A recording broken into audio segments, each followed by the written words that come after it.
Good morning to you, viewers. Let's begin what's trending, with reactions trailing the joint session of the National Assembly on Wednesday, where President Bola Ahmed Tinubu presented the 2024 budget proposal of 27.5 trillion naira. While many Nigerians have expressed concern about the projected expenditure of the budget, Senate President Godswill Akpabio assured the president that lawmakers will consider the budget. Akpabio, however, advised the president not to allow his cabinet members travel when they're expected to defend the budget at the National Assembly. We assure you that the proposals you have come to present to us will be diligently considered accordingly. We approach this moment with a sense of duty, unity, and purpose to ensure maximum attention to the review of the year 2023 budget performance and the consideration of the year 2024 budget estimates. We request Mr. President would mandate honorable ministers and heads of agencies to avoid foreign travels during this period of our engagements with them. That will prevent them from dishonoring the invitation of the chambers of the National Assembly. They will promptly appear before our committees to defend their budget estimates. We will not want to wait for them, otherwise we'll lose time, and time is not on our hands. All right. Akpabio says he wants the ministers around, he wants them not to travel, otherwise they will lose time. I mean, this is a concern for a lot of Nigerians because people are saying, he wants to pass this budget so quickly. But however, after that budget proposal, President Bola Ahmed Tinubu traveled to Dubai for COP28.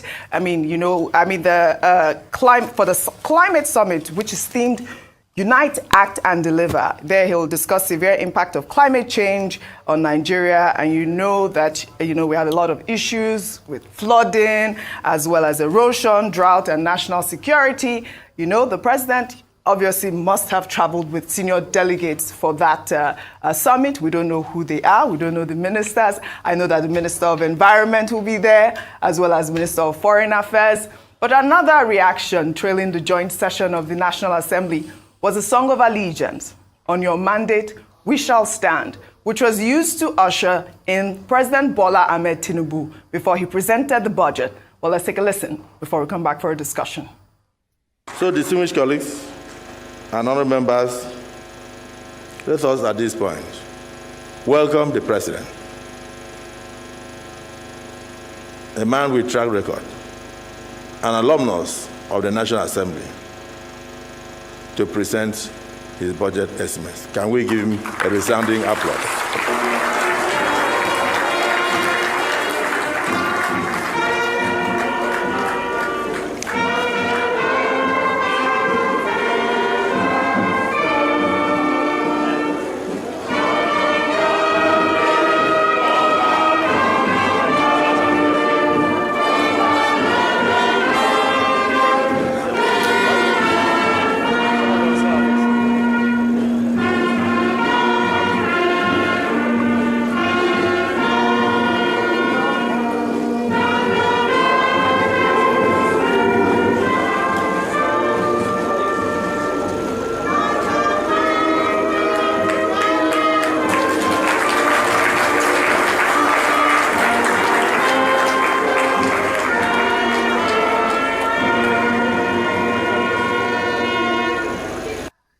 Well, all right.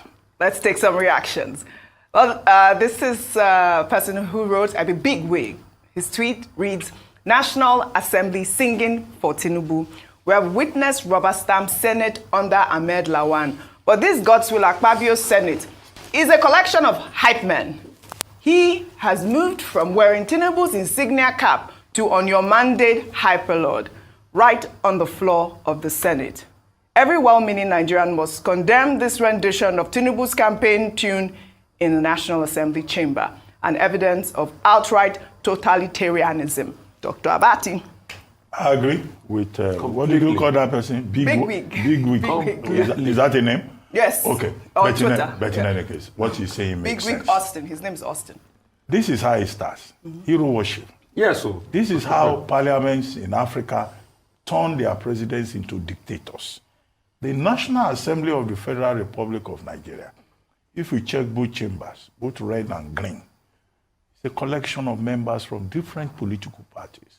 Labour Party is there, PDP is there, APGA is there, other political parties are there. So it's a place for lawmaking, for good governance, an oversight assembly. This kind of open sycophancy is primitive, if I may use that word. On your mandate we stand is the slogan, is the song, for the APC. Right. So the APC cannot hijack a bipartisan National Assembly, where there are other political parties representing the interests of Nigerians. And if you look at the result of the election, it's not every Nigerian that is standing on the mandate of President Tinubu. When the president arrives at an occasion, the appropriate thing to play is the national anthem. Correct. And I hope that these lawmakers are not going to pursue the idiocy of playing APC song at public events. The recognized song in Nigeria is the national anthem.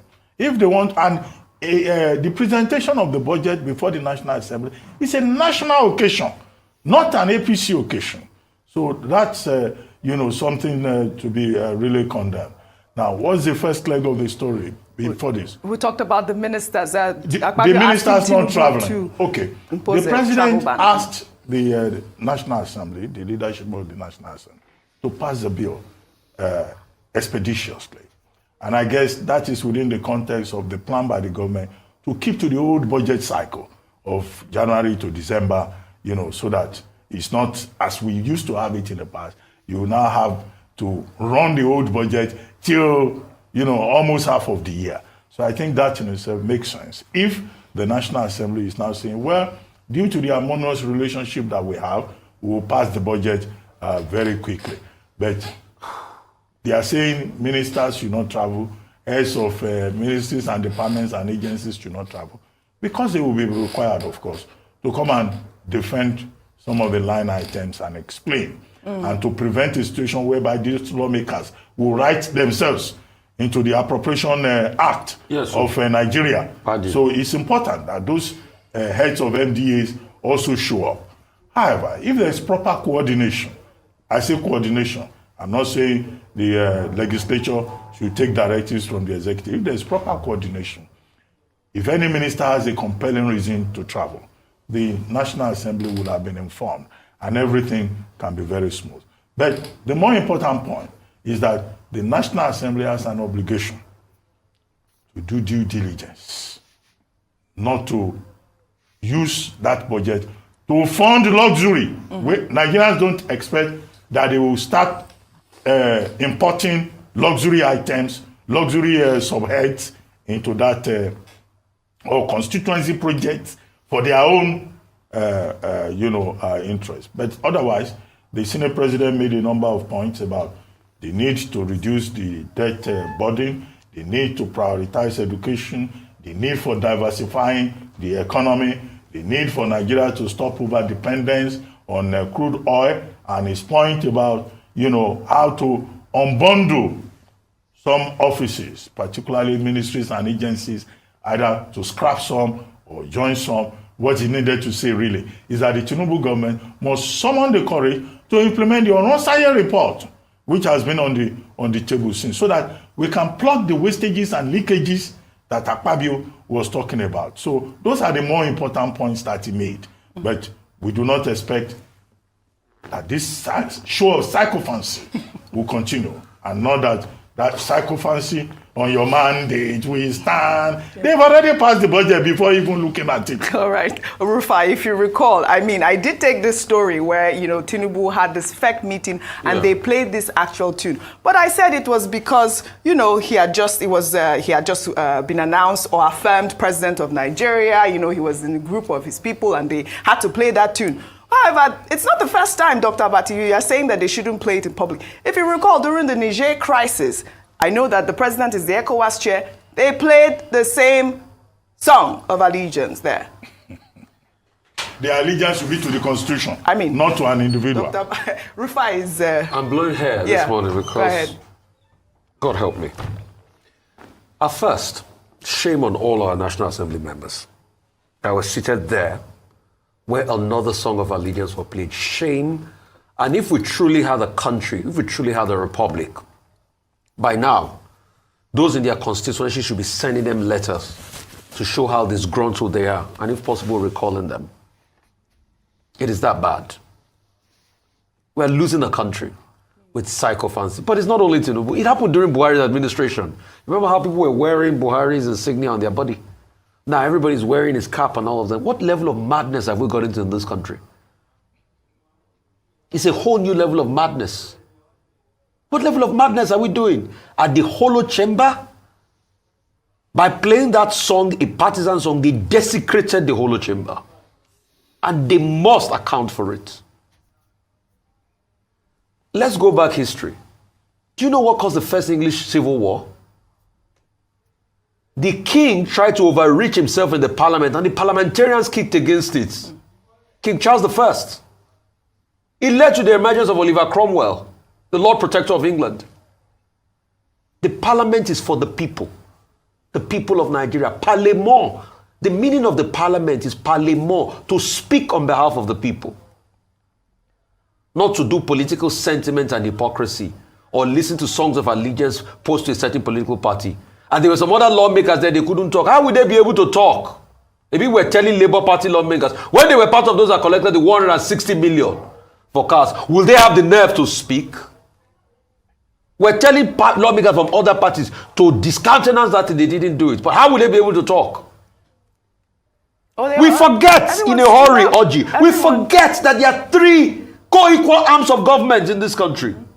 The judiciary, the legislature, and the executive. President Tinubu is the head of one equal arm, the executive. The legislature has a head of his own arm. But we have a legislature that don't even know themselves, and they are kowtowing to the executive.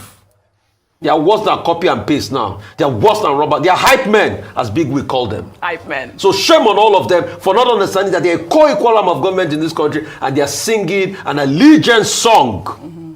Well, all right. To the executive. You can see where we started. Yeah. I mean, I thought it was important to highlight it. We don't need a hype man at the National Assembly.